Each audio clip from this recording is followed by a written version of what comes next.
Bienvenidos a una nueva conferencia dentro del ciclo Una corona de letras, libros y autores de la monarquía hispánica, organizado por la Fundación Santander, a quien agradezco la invitación, lo mismo que a Carmen Iglesias, directora del ciclo. Todo recuerdo, como el que tributamos a Nebrija en esta conferencia, tiene una dimensión intelectual, pero también tiene una dimensión cordial. De hecho, como nos advierte Ortega y Gasset, recordar significa exactamente eso, recordar, es decir, volver a pasar de nuevo por el corazón. Y eso haremos en los minutos que vendrán después, volviendo los ojos a uno de los autores clave de la monarquía hispánica. El pasado 2 de julio del año 2022 se cumplió el 5º centenario de la muerte, tal día como ese, pero de 1522, de Antonio de Nebrija en Alcalá de Henares. Dado que esa fecha no tiene que ver con ninguna de las obras de Nebrija, sino con su propia biografía, con el último instante de su biografía, yo voy a centrar mi intervención en la persona, tratando de descubrir algún aspecto de su índole y de su temperamento, aunque, como ha escrito el mayor especialista y autor en 2019 de una gigantesca biografía, nos faltan asideros para tratar de entender quién fue Antonio de Nebrija, es decir, quién fue no el personaje, sino el individuo, la persona. Asimismo, Juan Gil, otro de sus grandes especialistas, en sus trabajos siempre presenta las dos facetas de Nebrija, por un lado como profesional y por otro lado trata de hacerlo también como persona, aunque es verdad que este último aspecto siempre resulta algo menos tratado. Para ello, para centrarnos en la persona de Nebrija y en su proyecto filológico, dedicaré mi conferencia a los prólogos que el propio Antonio de Nebrija escribió tanto para obras propias como para obras ajenas, y textos que al fin y al cabo han pasado mucho más inadvertidos, puesto que la atención se ha desviado lógicamente al evidente interés filológico que tiene el núcleo de su producción. Además, con Nebrija parece haberse cumplido lo que Julio Cortázar indica en el prólogo a su traducción de los papeles del Club Pickwick, ¿no? Allí dice, en la traducción que hace de Dickens, de que un prólogo es algo que se escribe después, se pone antes y no se lee ni antes ni después. Bien, nos vamos a mover, por lo tanto, en una zona aledaña, en una zona periférica al núcleo de su obra, pero una zona significativa para descubrir en ese corpus de breves textos preliminares todo un conjunto de ideas, todo un conjunto de intenciones, a veces expresas, a veces implícitas, también reprobaciones, pero también tácitas ambiciones, anhelados propósitos que están salpicando esos textos preliminares de Nebrija. Ese será, por lo tanto, el ámbito personal que marcará el rumbo de esta conferencia para intentar desvelar la figura tras el paisaje. Veremos cómo, rastreando y releyendo sus paratextos, se nos desvela un Nebrija mucho más completo, mucho más complejo y, sobre todo, mucho más humano. En el caso de Nebrija nos encontraremos con una mayoría de prólogos dedicatoria o de epístolas prólogo, y en ellos los destinatarios se pueden dividir en dos grandes grupos. En primer lugar estarían las personalidades independientes e identificables que pertenecen a la realeza, a la nobleza o al clero, y en segundo lugar estarían los prólogos dirigidos a los lectores, al lector en general. Nebrija tiene unos cuantos de ellos y también lo que tiene son numerosas referencias a los lectores en otros prólogos no dirigidos expresamente a ellos. Bien, en la primera modalidad vamos a ver peculiaridades de Nebrija dentro de lo que era usual o tópico en su época, puesto que ni busca la protección del destinatario en esos prólogos dedicatorias por causa de su prestigio, ni se ampara en iniciativas ajenas para mostrarse como un inmerecido autor de obras que puedan exceder su capacidad. Por otro lado, en los prólogos dedicatoria que se dirigen a los lectores o al público en general, vamos a ver también más de una peculiaridad del gramático sevillano. Lo que optaré será por hacer un recorrido cronológico por todos estos textos y vamos a ir viendo cómo esos textos, aparte de que van conformando por la propia expresión de Nebrija no solo su programa humanístico, sino también sus rasgos más personales. Nebrija pasó su infancia en su Lebrija natal, de allí salió en el año 1458, frisando en los 15 años, y en uno de sus prólogos, con mayor información personal, el prólogo que colocará ya con 50 años a su vocabulario español-latino, evoca su formación durante, dice, los años de mi niñez, pasados en mi tierra, debajo de bachilleres y maestros de gramática y lógica. Realizó después el bachillerato en artes en Salamanca entre 1458 y 1463 y entre 1465 y 1470 se encuentra en el Real Colegio de España en Bolonia, en Italia, como becario colegial en Sagrada Teología. Allí, en Bolonia, en Italia, Nebrija descubre el nuevo humanismo. Pronto, aquel teólogo en ciernes va a comprobar que sus gustos se inclinan decididamente por el humanismo. Es decir, entró en el Colegio de España en Bolonia en la calidad de teólogo y al final de su estancia se le calificaba ya resueltamente de humanista. Cuando en el citado prólogo que hemos mencionado de su vocabulario español-latino echa la vista atrás, parece haber tenido su designio claro desde muy pronto. En ese prólogo dice: en edad de 19 años yo fui a Italia, no por la causa que otros van, o para ganar rentas de iglesia, o para traer fórmulas del derecho civil o canónico, o para trocar mercaderías, mas para que por la ley de la tornada, después de luego tiempo, restituyesen la posesión de su tierra perdida los autores del latín, que estaban ya muchos siglos había desterrados de España. Su objetivo desde el inicio es, por tanto, restituir el latín en nuestro país, y tras sus años en Italia regresó a España, convocado por Alonso de Fonseca, arzobispo de Sevilla, y como el mismo Nebrija escribe, dice: me dio 150 florines de renta que mandó dar muy copiosa ración cada día. El arzobispo Fonseca reunió en vida una magnífica biblioteca y desarrolló una importante labor de mecenazgo literario. Con Fonseca pasó Nebrija 3 años estudiando la lengua latina. Durante ese tiempo fue también preceptor del sobrino del arzobispo, Juan Rodríguez de Fonseca, quien se convertiría luego en obispo de Badajoz, de Córdoba, de Palencia y de Burgos sucesivamente, y fue asimismo comisario general de Cruzada y presidente de la Junta de Indias, posterior Consejo de Indias. Bien, Alonso de Fonseca, el primer Fonseca al servicio del cual está Nebrija, muere en el año 1473. Y el propio Nebrija escribe: así que después que falleció, y aunque triste y lloroso, comencé a ser libre.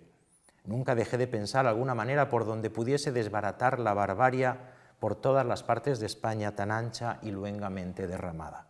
Barbarie es el término que Nebrija usa para definir la ignorancia del latín, y es entonces cuando Nebrija da el salto a la universidad. Se instala a las orillas del Tormes, en Salamanca, dispuesto a desarraigar esa barbarie de los hombres de nuestra nación. Nebrija se opuso entonces por la Cátedra de Gramática de Salamanca, y las actas de los libros de claustros, que suelen ser áridas y escuetas, describen el triunfo de Nebrija en aquella posición con encendidos términos. De 1475 a 1486, 11 años, se va a desempeñar en las aulas del estudio salmantino. Nebrija supo siempre que el humanismo quedaba malogrado si se restringía a una élite, y para ello había que intervenir en el centro neurálgico, en la universidad. Lo va a decir años después, con aires de suficiencia muy propios de Nebrija, en ese jugoso prólogo que ya conocemos a su vocabulario español-latino. Así yo, dice, para desarraigar la barbarie de los hombres de nuestra nación, no comencé por otra parte, sino por el estudio de Salamanca, el cual, como una fortaleza tomada por combate, no dudaba yo que todos los otros pueblos de España venían luego a seme rendir, donde teniendo yo 2 cátedras públicamente salariadas, lo cual antes de mí ninguno alcanzó cuanto provecho hice, 12 años leyendo, otros lo juzgarán mejor y más sin pasión. Bien, en este texto advertimos ya algo que vamos a ver repetido en la casi totalidad de los prólogos de Nebrija, es ese vocabulario belicoso para referirse a su proyecto cultural concebido casi como una cruzada contra los bárbaros. Así precisamente se titula el libro clásico de Francisco Rico sobre el gramático sevillano, Nebrija frente a los bárbaros, esto es, frente a los contrarios al humanismo. Será en esos años universitarios cuando verán la luz sus primeras obras, las cuales, como él mismo define, serán, dice, harto grandes e firmes cimientos que él había echado, y que no faltaba ya otra cosa sino los materiales por donde tan grande obra creciese. Bien, el 16 de enero de 1481 va a finalizar la impresión de su primera obra, las Introductiones Latinae, la obra que a la postre sería la de mayor éxito suyo. No parecían nada esas páginas, un manual de latín para muchachos, y Nebrija lo escribe sobre todo con sus miras puestas en la juventud. Las Introducciones salían en 1481, una vez más como declaración de guerra y promesa de mayores logros. Era un desafío a los enemigos del latín. En sus 50 hojas, las Introducciones Latinae trajeron a la península el Renacimiento. El éxito extraordinario de esta obra, de la primera obra de Nebrija, de las Introducciones Latinae, no menos de 50 ediciones solo en vida del autor, contrasta con el olvido prácticamente absoluto en que cayó la posterior gramática castellana de 1492, que jamás fue reestampada.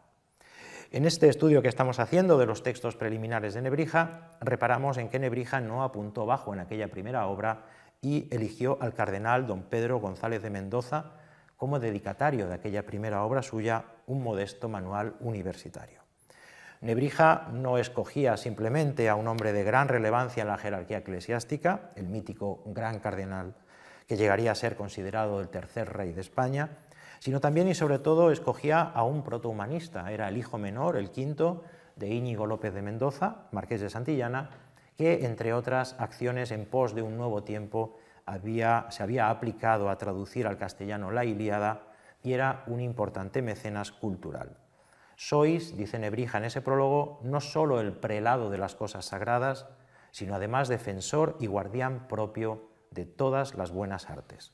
En la primera epístola dedicatoria, el propio Nebrija trata de desactivar desde la primera línea de su prólogo las críticas de esta elección, al imaginar que no han de faltar quienes me acusen de temeridad, dice, y desvergüenza, por haber osado dedicar a vuestra magnífica señoría, como si de una novedad se tratara una materia ya hollada por gramáticos antiguos y modernos. Responde apelando a su libertad y argumenta que todo lo ha hecho pensando, dice Nebrija, en mis muchachos, los muchachos para quienes está pensada esta enseñanza. Lo importante, por lo tanto, es la perspectiva didáctica que el propio Nebrija afirma claramente, como vemos. Relata Nebrija también en ese prólogo la consideración de este arte gramatical propuesto como combate, como declaración de guerra a los enemigos de la lengua latina, a quienes dice, con la edición de esta obra, acabo de declarar la guerra. Ese Nebrija desafiante y seguro de sí mismo se muestra ya en plenitud desde el prólogo, como vemos, de su primera obra. En la reedición de noviembre de ese mismo año, Nebrija escribe una segunda epístola al cardenal Mendoza para celebrar el éxito de la obra y razonar que los 1000 ejemplares ya despachados, en apenas un año, auguran que toda barbarie debe ser completamente destruida. Una vez más, el término con el que Nebrija califica la ignorancia del latín, barbarie. Nebrija vio en el retorno al uso del buen latín la llave indispensable para recobrar el buen gusto y tener acceso no solo a las disciplinas humanas, sino también a todas las demás ciencias, cuya nomenclatura estaba horriblemente corrompida por la ignorancia secular. En realidad lo que quería era restaurar, en suma, la verdadera cultura. La edición de hacia 1485 de las Introducciones estrenó un nuevo prólogo, dirigido en esta ocasión a don Gutiérrez Álvarez de Toledo, hijo del primer duque de Alba y maestre escuela de la Universidad de Salamanca. Por lo que se indica en esta dedicatoria, Nebrija tuvo como discípulo al ilustre joven en sus clases de gramática.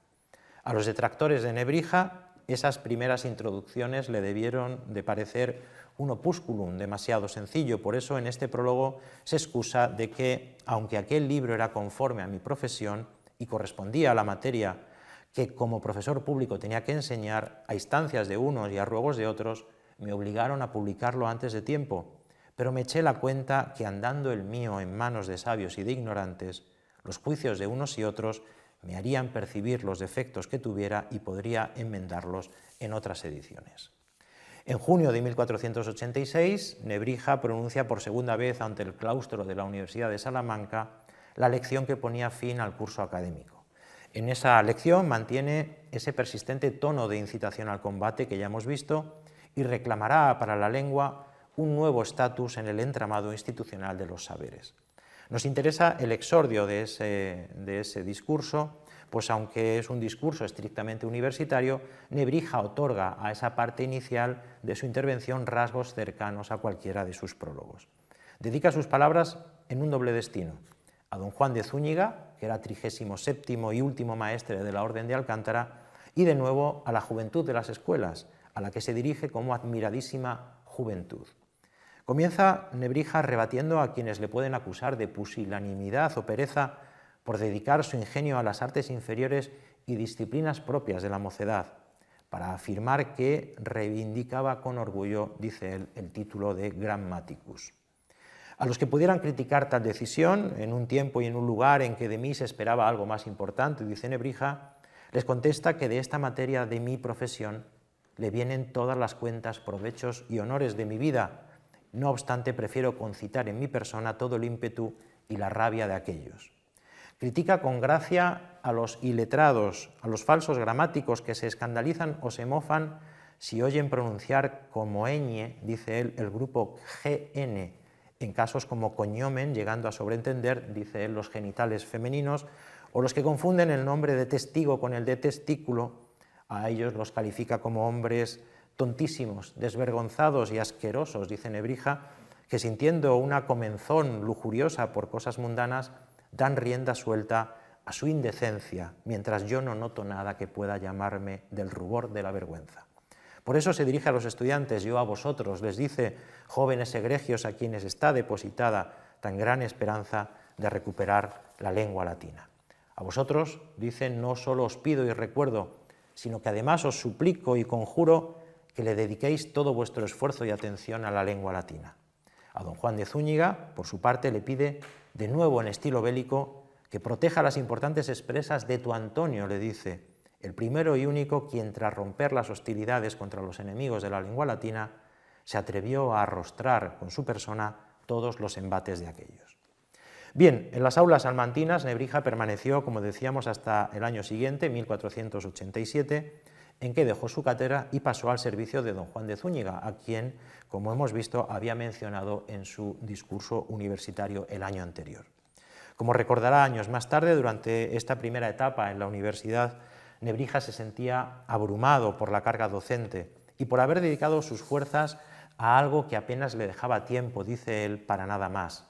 Toda aquella mi industria de enseñar estaba dentro de muy estrechos términos apretada, escribe, porque como gastase todo mi tiempo en declarar los autores, ocupado cada día 5 o 6 horas en cosa no menos difícil que enojosa, quiero decir la verdad, que no era del todo aquel negocio de tanto valor que hubiese de emplear tan buenas horas en cosa que parecía tocar al provecho de pocos. La solución a esta escasez de tiempo se la brinda el mecenazgo de don Juan de Zúñiga, que fue una etapa especialmente provechosa para los escritos nebrisenses. Nebrija estuvo en casa de Juan de Zúñiga hasta el año 1504, año en que don Juan falleció, y fueron 7 años altamente fructíferos para la producción escrita de Nebrija. Instalado ya en la casa de Zúñiga, en Zalamea de la Serena, en 1488 Nebrija firma su famoso prólogo dedicado a la reina católica, colocado al frente de sus introducciones latinaes, contrapuesto el romance al latín. La dedicatoria a la reina tiene todo el sentido porque la obra fue encargo de la mismísima reina Isabel, que solicitó a nuestro gramático, a través de fray Hernando de Talavera, una versión bilingüe de las exitosas introducciones latinae. Nebrija vio en ese encargo la esperanza de una renovación total para España. Piensa que hay una nueva cultura, el humanismo, para una sociedad nueva, y escribe: «Oh bienaventuranza de nuestros tiempos, en que quiere nuestra princesa y gobernadora no solamente reducir a nuestros siglos las costumbres y santidad antiguas, mas aún las letras». Ese prefacio, ese prólogo que Nebrija coloca a la versión castellana de las introducciones latinas, es una de las 2 o 3 páginas supremas del temprano Renacimiento español. Cronológicamente hablando, se trata del primer desarrollo completo del programa humanista nebrisense, una apelación a la corona para que respaldase el latín y los estudios de humanidad sustento de los saberes y de la enseñanza universitaria en su conjunto. Nebrija lanza una vez más un grito de guerra contra los bárbaros, con una fe ciega y lúcida en que el conocimiento de la lengua latina y de los textos antiguos era capaz de renovar de arriba a abajo esta gran compañía que llamamos ciudad, escribe, y para el colmo de nuestra felicidad y cumplimiento de todos los bienes, ninguna otra cosa nos falta, dice, sino el conocimiento de la lengua, en que está no solamente fundada nuestra religión y república cristiana, sino también el derecho civil y canónico, la medicina, las artes de humanidad y el estudio de la Sacra Escritura. Frente al desprecio de muchos colegas que lo consideraban un simple profesor de latín, Nebrija está dispuesto a demostrar que podía pisar el terreno reservado a médicos, a juristas y teólogos que sin su ayuda andarían perdidos. Por todo ello, como anuncia en este prólogo, Nebrija se compromete a elaborar una obra de vocablos, que sin embargo nunca vería la luz, y con esa obra el propio Nebrija pretendía unos objetivos muy claros que formula con aires casi pendencieros. Dice: provoco y desafío a todos los maestros que tienen hábito y profesión de letras, combinándoles en tono retador, que desde ahora, dice, les denuncio guerra a fuego y sangre, porque entre tanto se aperciban de razones y argumentos contra mí. En ese prefacio, la concatenación de las ideas es diáfana. Después de enumerar tantas cosas, dice él, en alabanza de nuestra España, Nebrija cambia el rumbo y cuantos motivos de felicidad ha enumerado, avisa ahora, iban enderezados a dejar más de relieve la gran desgracia que sufre España, la ignorancia del latín, porque para él, sin conocer cabalmente el latín, no es posible edificar una civilización digna del hombre. La dedicatoria solo busca en su final hacer más notorias las carencias espirituales y persuadir a la reina para que ponga remedio a tanta falta, dice él, en asuntos de lengua y humanidades. Nebrija, por tanto, condiciona la mejora y progreso de España al cumplimiento de su programa humanístico basado en el conocimiento del latín. Ese texto de Nebrija, sus introducciones latinas, que habían nacido con apenas unas 50 de páginas, fue creciendo con notas y apéndices hasta convertirse en una monumental enciclopedia lingüística. A lo largo de medio siglo decisivo entre 1481 y los aledaños de la muerte de Nebrija en 1522, las introducciones latinas fueron la principal bandera del combate contra esa barbarie escolástica y en defensa de un clasicismo ampliamente accesible y universalmente provechoso. Como ha expresado Francisco Rico, esa dedicatoria nebrisense a las introducciones romanceadas es un verdadero prólogo al Renacimiento español. 4 años después, el jueves 18 de agosto de 1492, se terminó de imprimir en Salamanca la gramática sobre la lengua castellana. Por primera vez, un humanista llevaba a la práctica la idea de someter a las leyes de la gramática una lengua romance en todos sus aspectos. Esa gramática es poco menos que una extravagancia dentro del programa intelectual de Nebrija. Esta obra, hoy quizás la más recordada del gramático, no fue impresa más que esta vez, en 1492, y quedó inmediatamente enterrada en el cementerio del olvido. Pues bien, al frente de esa obra, Nebrija coloca su famoso prólogo a la muy alta y así esclarecida reina católica.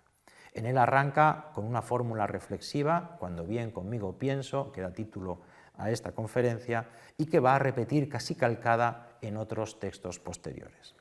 De este prólogo han tenido fortuna expresiones como pueblos de peregrinas lenguas, o esa frase de que la lengua siempre fue compañera del imperio, y para entender ambas en su recto sentido es preciso releer ese texto de Nebrija.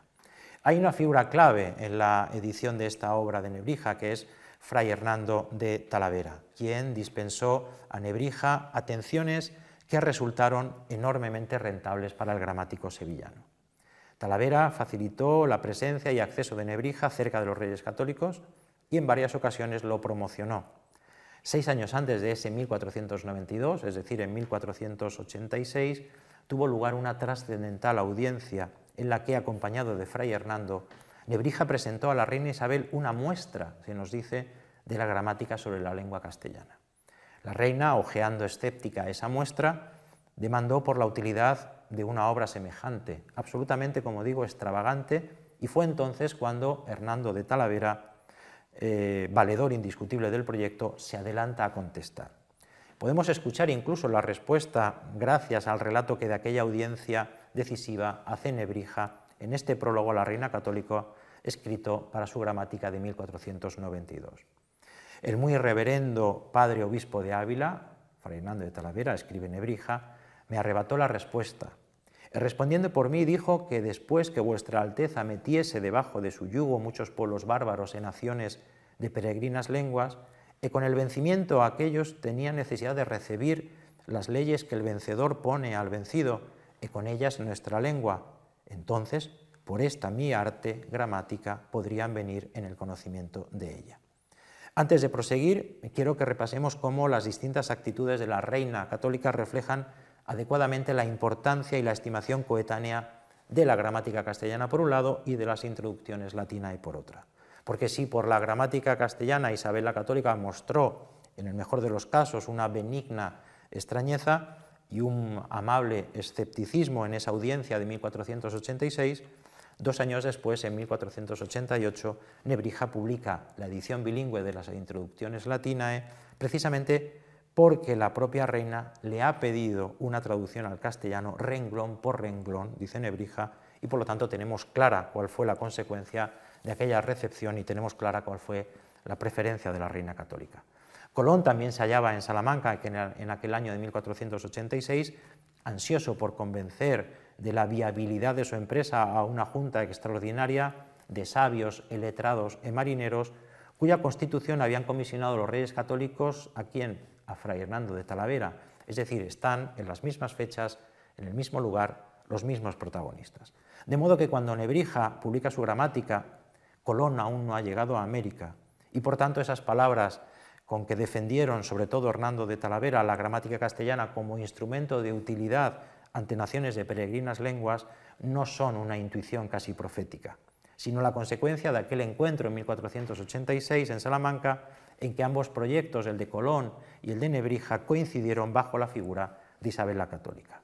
En aquel momento, 1486, los pueblos bárbaros y naciones de peregrinas lenguas aludidos por Fray Hernando de Talavera eran los del África mediterránea y atlántica, con cuya conquista y la recuperación de Jerusalén soñaron en la época los reyes católicos y gran parte de la Europa cristiana. Así pues, la frase de que siempre fue la lengua compañera del imperio ha sido mal entendida con frecuencia, lo mismo que la referencia a esos pueblos bárbaros que no eran otros que los enemigos de nuestra fe. Hay también en ese prefacio, en ese prólogo de Nebrija a su gramática de 1492, una sagaz hilación de las ideas. Hace una halagüeña pintura del presente y del porvenir de Castilla. En cuanto atañe a los reyes, dice: después de purgada la cristiana religión, después de los enemigos de nuestra fe vencidos, después de la justicia y exención de las leyes, se une, dice, la revelación de una grave carencia, concerniente a la lengua y cuyo remedio, por tanto, está en manos de Antonio de Nebrija. No queda ya otra cosa, sino que florezcan las artes de la paz. Entre las primeras es aquella que nos enseña la lengua. Queda clara la preferencia de Nebrija. Nebrija cree que su victoria existirá o no existirá hasta que entrevenga la autoridad de vuestra Alteza o el consentimiento de aquellos que pueden hacerlo, mientras no se consolide la colaboración entre el poder y el saber, es decir, entre la corte real y los humanistas como el propio Elio Antonio de Nebrija. Cierra Nebrija ese prólogo a la Reina Católica afirmando que decidió sacar la novedad de esta mi obra, dice, de la sombra y tinieblas escolásticas a la luz de vuestra corte. Y esa apelación a las tinieblas es una imagen frecuente en Nebrija, como veremos seguidamente. Muy exitosas fueron sus siguientes obras, los diccionarios latín-español y español-latín. Ambos son otra labor titánica. En ese mismo año de 1492, Nebrija publica el Lexicon ex sermone latino in hispaniensem, y unos 2 años más tarde, alrededor de 1494, publica su vocabulario español-latino. Estos 2 diccionarios son un anticipo parcial de esa obra más ambiciosa, esa obra de los vocablos en latín y romance, que nunca, decíamos antes, llegó a ver la luz. Estas obras, 2 publicaciones previas, fueron urgidas por don Juan de Zúñiga, dedicatario de los 2 lexicones, que prefirió no esperar a ese opus magnum que amenazaba con eternizarse y desbordar cualquier previsión comercialmente razonable. El propio Nebrija lo deja muy claro en el prólogo de la primera de estas obras lexicográficas. Dice: tenía en voluntad publicar primero aquella, la obra de vocablos en latín y romance, si no fuera de vuestra magnífica señoría perseguido que comenzase ya a publicar alguna cosa, y no le bastase ya más con vana esperanza. Pues así como le quedarán obligados aquellos que recibiesen algún provecho de la publicación de aquesta mi obra, así es cosa justa que le carguen la culpa si yo alguna cosa publiqué arrebatadamente y sin consideración. Es decir, le larga y le carga al destinatario la responsabilidad de las críticas. Bien, como ya hemos visto en algunos de los fragmentos que hemos leído, las dedicatorias a don Juan de Zúñiga de estos dos lexicones son riquísimas en referencias personales y profesionales.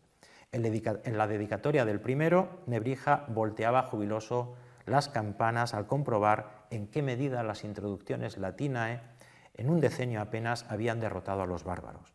El léxico belicoso de su prólogo se refiere otra vez más a sus enemigos, así como el desprecio que muestra por los apostizos y contrahechos gramáticos, informan bien una vez más de su carácter batallador, de su carácter agresivo que ya hemos visto en textos anteriores, y según Juan Gil, Nebrija fue engreído y vanidoso, pero también luchador y combativo, y ambas cosas en grado sumo. En la dedicatoria del primero de estos diccionarios a Juan de Zúñiga, Nebrija expresa muy bien el plan intelectual ambicioso y arriesgado que ha trazado para sí. Dice: puse delante de los ojos una grande esperanza de inmortalidad y tenté una obra la cual pensaba ser la mayor y más necesaria de todas. Quiero decir la verdad, con gran peligro de mi honra, mas fue necesario de nos atrever y por el provecho de muchos someternos al juicio de los que saben y no saben. Y si en algún lugar tropezamos y no satisface a la opinión de muchos que de mí tienen, ha de considerar el lector, amigo, la dificultad de las cosas y no lo que yo hice, mas lo que los otros no pudieron hacer. Es consciente, por lo tanto, de ser un pionero y lo afirma orgulloso, consciente de sus logros. Yo fui el primero que abrí tienda de la lengua latina, dice. Si cerca de los hombres de nuestra nación alguna cosa se halla de latín, todo aquello se ha de referir a mí. Nebrija se jactaba, por lo tanto, pero no mentía. Le asistió toda la razón cuando alardeó de haber sido el primero en haber propugnado un retorno al clasicismo, pues con este renacer del latín habrían de renacer asimismo todas las demás artes. Gracias al mecenazgo de don Juan de Zúñiga, ahora tiene el tiempo que antes le faltaba y traza un plan regido por la utilidad práctica. De vuestra señoría, dice convidado, que me quisiese contar en el número de los vuestros, luego arrebaté la buena dicha y tanto de mejor gana que ya ninguna cosa más deseaba, que ofrecérseme ocio en que pudiese escribir alguna cosa que aprovechase no solo a los presentes, mas aún a los que están por venir. En su pretensión de llegar al máximo de destinatarios, tiene en cuenta no solo la exposición interna de los contenidos, sino también consideraciones comerciales, consideraciones editoriales.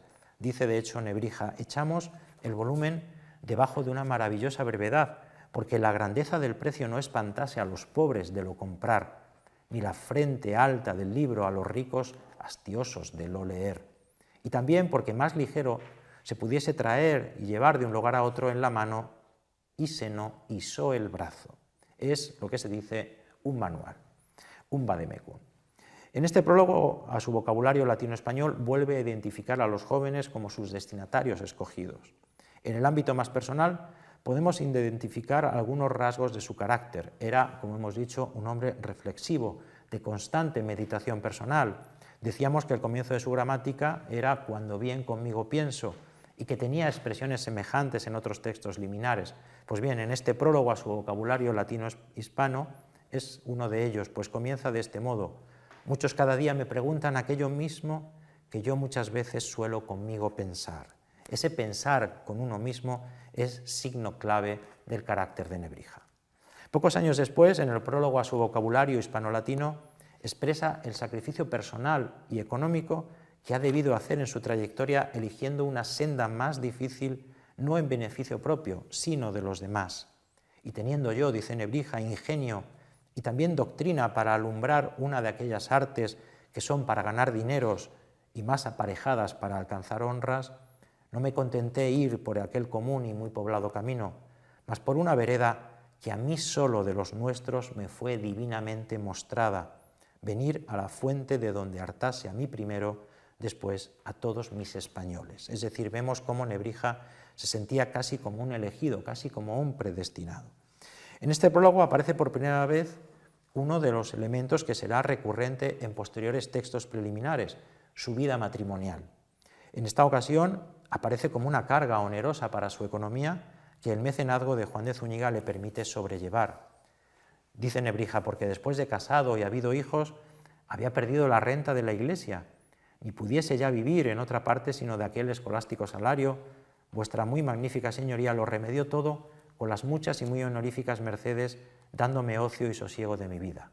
Efectivamente, Nebrija tuvo que buscarse los modos de compaginar el quehacer científico con las necesidades materiales de su existencia. Así es, y cuando en medio del oleaje de la vida, dice él, contrajo matrimonio, movido sobre todo por la flaqueza de la carne, según confiesa francamente, como veremos, y así lo testiguan 9 hijos legítimos, 6 varones y 3 hembras, supo espabilarse y supo hallar en la enseñanza universitaria y en el patrocinio de los mecenas los subsidios precisos para salir adelante con toda esa nutrida familia. Nebrija se casó con Isabel Montesino, o Isabel de Solís, natural de Salamanca, de buena cuna, presumiblemente a finales de 1478 o principios de 1479.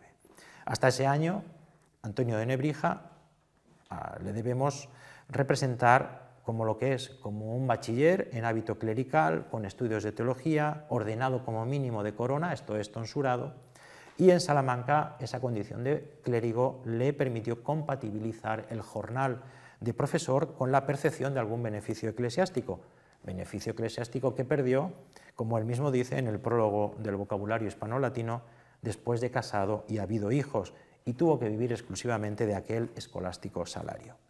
Hasta el momento de la boda, Nebrija parecía encaminado con mayor o menor convicción a la carrera eclesiástica. Solo al final de su vida, como veremos, pareció volver sobre esta senda. Años después, en la reedición del diccionario latino-hispano en Burgos en 1512, criticará en su dedicatoria al secretario del rey Fernando, Miguel Pérez de Almazán, las urgencias a las que fue sometido para publicar precipitadamente estos 2 diccionarios, cediendo, dice él, a las importunaciones de mi prelado, no pude abarcar toda la materia y sacar un vocabulario tan completo como se esperaba. En el prólogo al segundo de estos diccionarios, su vocabulario hispano-latino, y molesto por la urgencia a la que se ha visto sometido para publicar, intenta demostrar ante su mecenas que no ha perdido el tiempo y que a pesar de tener 51 años va a seguir trabajando. Y le pregunta, desafiante, ¿parece a vuestra señoría que estuve ocioso desde aquel tiempo que me entremetí en esta muy ilustre familia? De que me aparté y retraje, como muchos sospecharon, antes al ocio y descanso que a las velas y trabajo. Mas aunque se me allega ya el año de 51 de mi edad, yo pudiera muy bien, y aun por la divina ley del jubileo, descansar, pero todo esto que me queda de espíritu y de vida, todo esto que me sobra de ingenio y de doctrina, todo aquello emplearemos en el provecho común al arbitrio y parecer de vuestra señoría. Según consta en el prólogo de este segundo diccionario, sigue movido por la ambición de la fama y confiesa esa debilidad humana en su pretensión de perseguir un reconocimiento que le trascienda. Quiero ahora, dice, confesar esta mi liviandad, que ninguna cosa tuve más delante mis ojos que traer al común provecho de todos mis velas y trabajos, porque después de muchos merecimientos en nuestra república alcanzase, dice, gloria inmortal. Su obra Vafre Dicta Philosophorum es un extracto y traducción latina autocomentada que hace Nebrija de las vidas y sentencias de filósofos ilustres de Diógenes Laercio. El prefacio de esta edición está dirigido a Juan Rodríguez de Fonseca, aquel antiguo discípulo suyo, casi 30 años atrás, que había sido recientemente promovido al obispado de Badajoz. En el epigrama dedicatorio le dice: aquí está aquel Antonio tuyo, aquel que te enseñó los primeros elementos de la gramática, el hombre que te dio por guardián tu ilustre tío paterno, gloria grande de los Fonsecas. Comprobamos cómo Nebrija, muy interesado en conservar la amistad con el prelado, a pesar de estar bajo el mecenazgo de Juan de Zúñiga, va a mirar hacia el porvenir y va a mantener hábilmente todas las puertas abiertas. A partir de este momento, es decir, desde el inicio del siglo XVI, Nebrija va a hacer de Juan Rodríguez de Fonseca el destinatario de casi todos sus prólogos epístola. Juan de Zúñiga fue nombrado arzobispo de Sevilla en 1503, el 5 de mayo, y meses más tarde, en noviembre, recibió el capelo cardenalicio. Sin embargo, Murió de forma inesperada en julio de 1504 y Nebrija se ve desamparado y hubo de volver a las aulas. A partir de ese momento, la vida de Nebrija estuvo marcada por la laboriosidad y las estrecheces económicas, de ahí que pronto publique ediciones escolares, impelido por las circunstancias. Se abría pues una segunda etapa de Nebrija, ya sesentón en el estudio salmantino, que se extendió hasta 1513 con un interludio complutense entre 1508 y 1509. Si ya en 1487, como hemos visto antes, la docencia le resultaba dura, ahora más. Los nuevos proyectos se acumulan sobre su mesa. Por fin, en 1506, tiene lista para la imprenta una obra revolucionaria sobre el léxico jurídico y él es consciente de que sacar los colores a los todopoderosos profesores de leyes iba a granjearle desafectos y por eso decide acudir a su otrora discípulo, Juan Rodríguez de Fonseca, a la sazón obispo de Palencia, como destinatario de la obra. El 14 de septiembre de 1506, Nebrija fecha la dedicatoria a Juan Rodríguez Fonseca del Iuris Civilis Lexicon.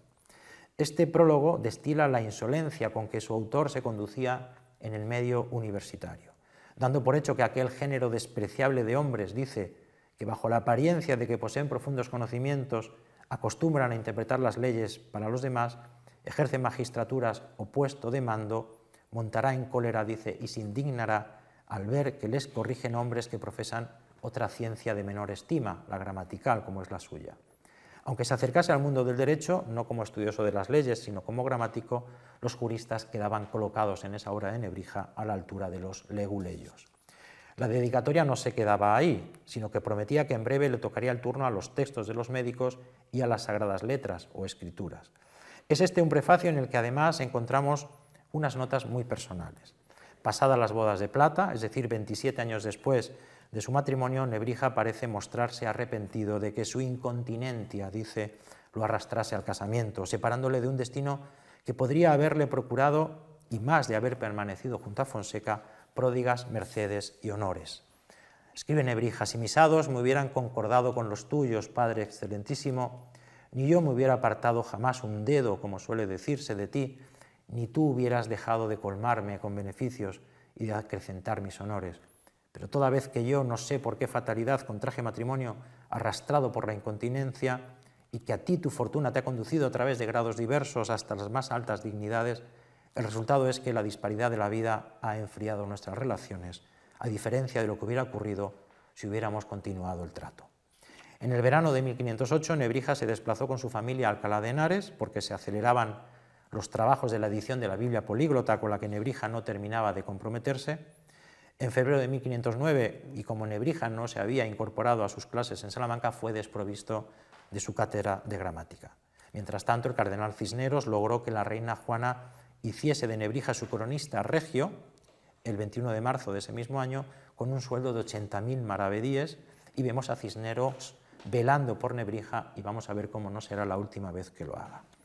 Sin embargo, al año siguiente, en 1509, Nebrija vuelve a la Facultad Salmantina de Gramática como catedrático de retórica, y en ese contexto académico hay que tender, a partir de 1511, varias ediciones pensadas para ser utilizadas y vendidas en el ámbito de la escuela y las facultades de gramática. Nebrija trabajó en la revisión y corrección de los textos de estas publicaciones que tenían un objetivo docente, pero también, sobre todo, económico.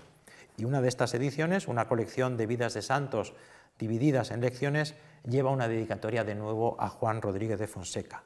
En ella, el tedio se disfraza de coquetería de erudito y Nebrija exclama, pregunta, ¿qué voy a hacer si aún para las cosas pequeñas echan todos manos de mí? En los Libri Minore, otra de las ediciones, en la epístola preliminar, dirigida asimismo a don Juan Rodríguez de Fonseca, Nebrija dejaba patente que el trabajo lo había hecho a desgana a petición del impresor Arnau Guillén de Brocar. En 1512 tuvo lugar una nueva edición del Diccionario Latino-Hispano y Nebrija, que muy pocas veces dejó ir ocasión oportuna, coloca un nuevo prólogo dedicatoria, esta vez dirigido al secretario del rey Fernando, Miguel Pérez de Almazán. Antonio de Nebrija, en 1509, había realizado un viaje a la corte para agradecer al rey Fernando el nombramiento como cronista, cuya real cédula de nombramiento había sido suscrita precisamente por este personaje, por Miguel Pérez de Almazán. En ese prólogo, Nebrija muestra, además, un carácter gracioso y desenvuelto, Dirá alguno, dirá que quiero dar a mi hija, es decir, a su obra, a 2 yernos, pues habiendo dedicado esta obra a don Juan de Zúñiga, maestre de Alcántara y cardenal arzobispo de Sevilla, te la dedico ahora a ti. Podría responder en tono de broma que muerto un yerno, Zúñiga había fallecido en 1504, puede el padre dar su hija a otro. Bien, pues entre 1507 y 1516 se ha fechado una epístola que Nebrija escribe al cardenal Cisneros. No es propiamente un prólogo, pero es importante porque en ella vemos de nuevo al Nebrija orgulloso de su saber, despectivo con el de los demás, llegando a decir que un poco de lo suyo es más importante que lo mejor del resto. Si algo io escribiese, dice, de mi rebusco, io hinchiría mucho mayor bodega que todos los otros de su vendimia principal. Es una epístola redactada con una ironía y un fino tono socarrón, una epístola llena de anécdotas, 10 anécdotas en un texto muy breve que revelan esa socarronería de Nebrija, como digo, ese mordaz ingenio. Son anécdotas de errores lingüísticos vividas por el propio gramático, como cuando dice que un predicador confundió el significado de apex y dice abeja en vez de tilde en esa frase evangélica en que Cristo afirma que no dejará de cumplirse una sola tilde de la ley. Ante la impasibilidad del auditorio, Nebrija vio que nadie respondía ante ese error. Nebrija describe como si fueran piedras y troncos de árboles, dice, yo solo me reí y di del codo a los que cerca de mí estaban oyendo. Es una epístola, como digo, que contiene una crítica y misericordia de la incompetencia y de la estupidez disfrazada de respetable sabiduría, y llega hasta un punto de crueldad cuando avisa al cardenal Cisneros que no permita un mal uso de las lenguas clásicas en la Biblia que está por editarse, porque yo no siento, dice Nebrija, otro mayor placer en este mundo que ver a unos hombres honrados y puestos en hábito de autoridad y que digan después desvaríos de que los niños, aun los bobos, se pueden reír. Esta epístola muestra la confianzuda relación de Nebrija con el cardenal Cisneros y hace que estudiosos hayan añadido el sentido del humor a los rasgos de carácter tradicionalmente reconocidos en Nebrija, que incluyen, lo hemos visto, el apasionamiento, la altivez, la justa vanidad. Rasgos a los que Francisco Rico agregaría, dice él, una notable medida de mala leche. Bien, este tono de cordialidad con el cardenal Cisneros podría hacer pensar que esta epístola es posterior a 1513, y explico por qué. Porque aquel año, mediado el mes de julio de 1513, tuvo lugar uno de los episodios más bochornosos de la Universidad Española, acaecido durante los últimos años del filólogo sevillano en Salamanca. En ese acto está el origen de la incorporación de Antonio de Nebrija a la Universidad de Alcalá de Henares, donde finalmente fallecerá.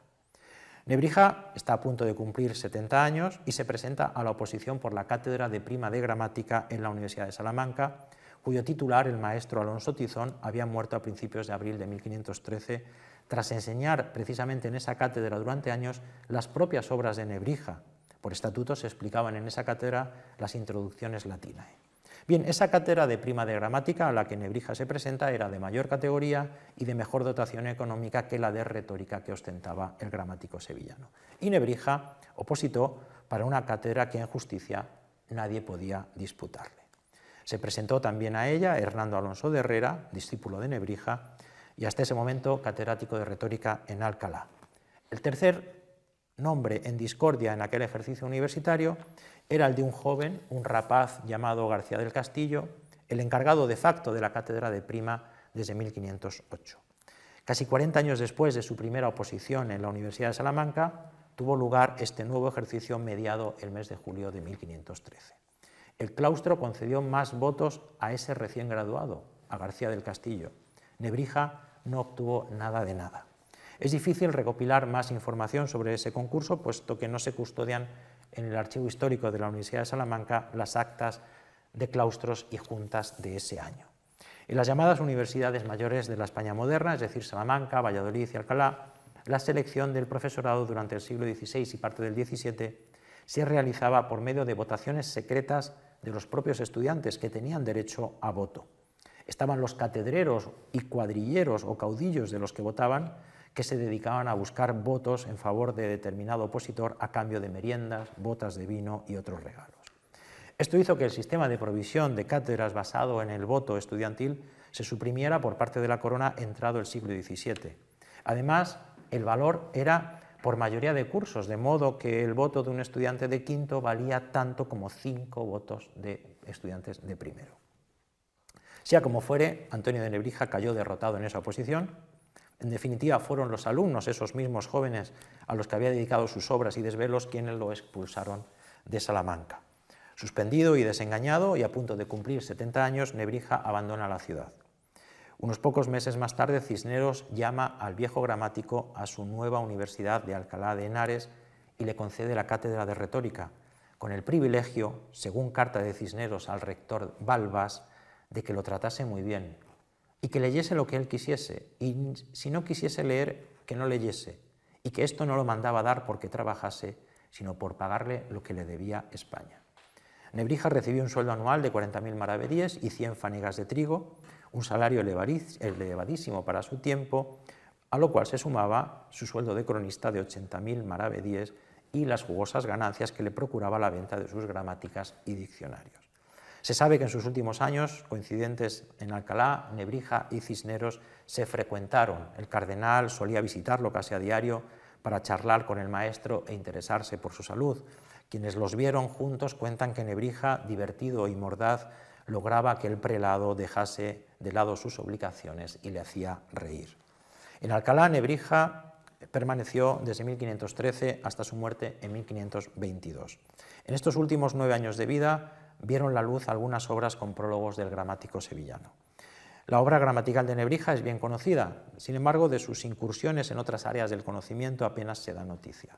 Alrededor de 1516, Nebrija imprime en Alcalá su tabla de la diversidad de los días y horas. Es un folleto escrito en español en el que proporciona una tabla para saber los días, horas y partes de hora en las ciudades, villas y lugares de España y otros de Europa que les corresponden por sus paralelos. En su prólogo, un prólogo en el que él dice habla con los lectores, lo vemos una vez más entregado a aclarar aquello que todos comúnmente piensan. Es curioso, por otra parte, conocer la razón que Nebrija arguye para publicar esta obra. La consulta que sobre ese tema, sobre las horas y los días, le hizo un religioso que tenía a cargo de concertar el reloj de su casa. Pero Nebrija desea 2 cosas al tiempo: que aquella consulta particular sea de utilidad mayor y que él pueda descuidar teniendo donde remitir en vez de volver a explicar lo mismo a cualesquiera otros le vinieran con el mismo asunto.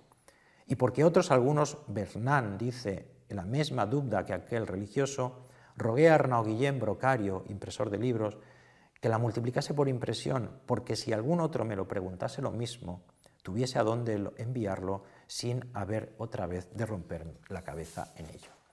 Sus 3 últimos prólogos son 3 textos colocados al frente de obras ajenas. También ese mismo año, en 1516, Nebrija coloca una dedicatoria dirigida una vez más a Rodríguez de Fonseca al frente de una edición comentada de las epístolas y textos de los profetas. 4 años más tarde, en 1520, Nebrija puso fecha a un par de prólogos elogiosos a una extensa compilación de recursos temáticos para la composición de sermones del predicador toledano Enrique Amusco.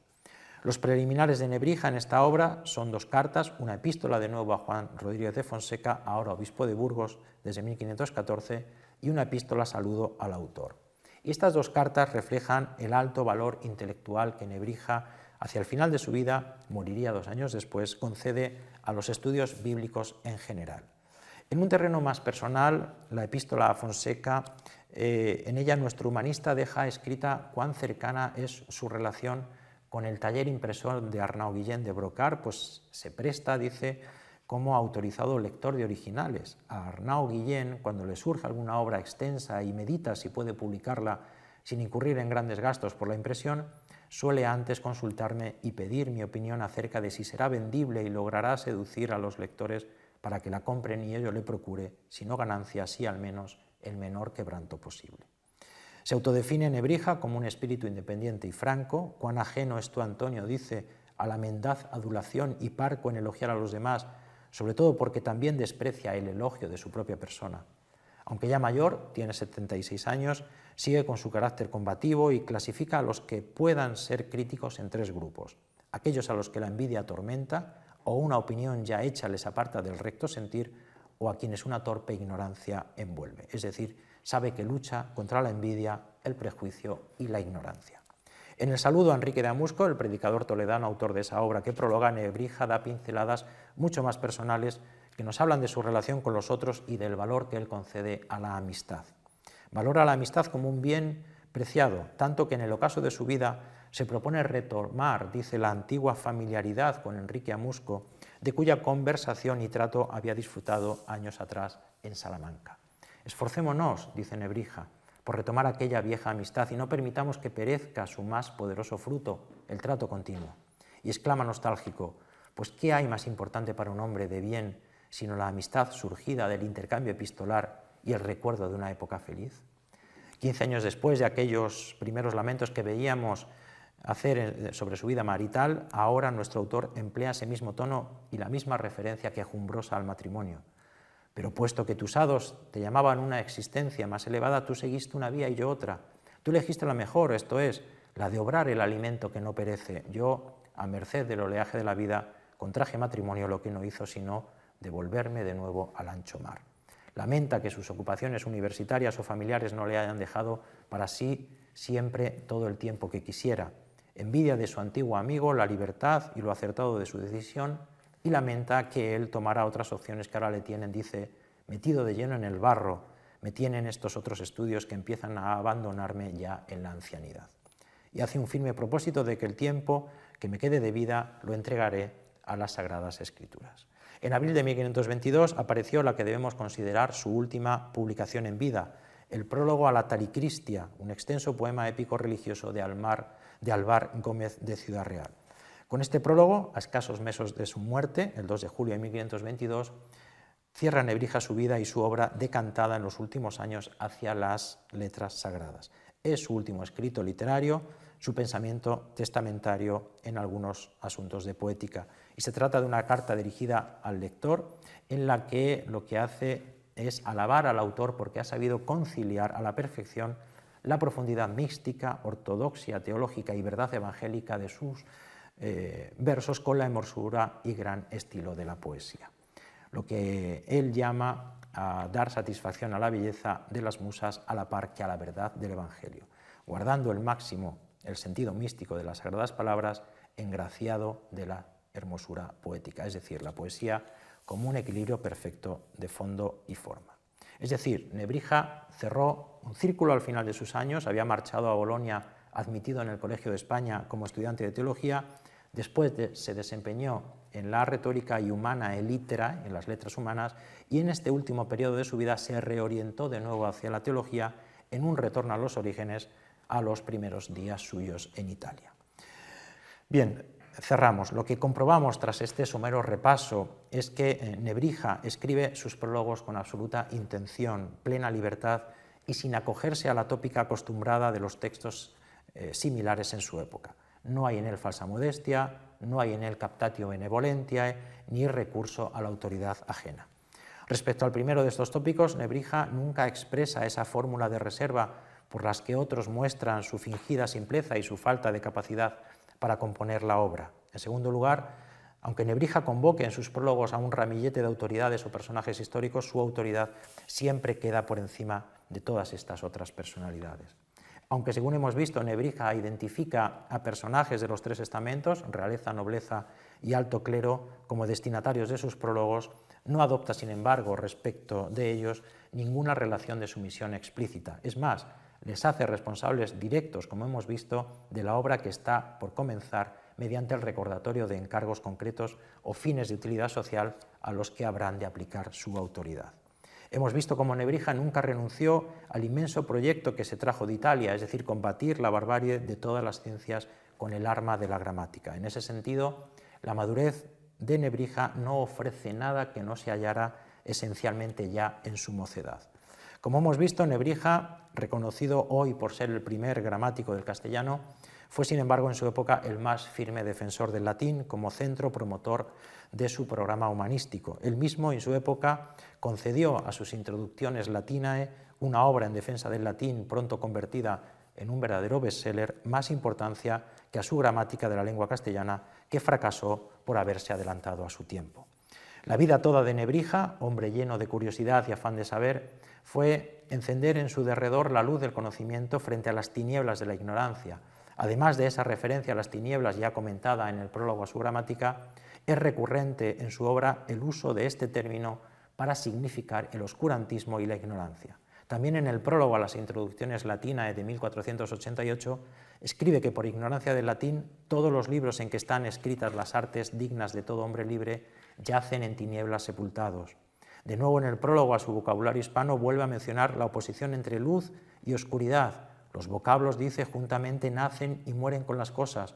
Unos de hechos echan tinieblas y otros saca la luz. También aparecen estas tinieblas en la epístola a Cisneros cuando afirma que en la Sacra Escritura vamos como por una gruta oscura cuando no tiene luz, sino de trecho en trecho y todo lo otro está envuelto en tinieblas. En este puñado de textos que hemos repasado hoy vemos al Nebrija más humano exponer en sus prólogos su programa humanístico, sus ambiciones profesionales, sus aspiraciones culturales para su patria, expresar su conciencia académica al tiempo que sus desahogos personales, sus desafíos y objetivos universitarios, sus consideraciones biográficas, sus dudas y sus certezas, sus fortalezas y alguna debilidad, como hemos visto. Y todo lo expresa con valentía, con independencia de criterio, consciente de librar en solitario la guerra contra la incultura y la barbarie.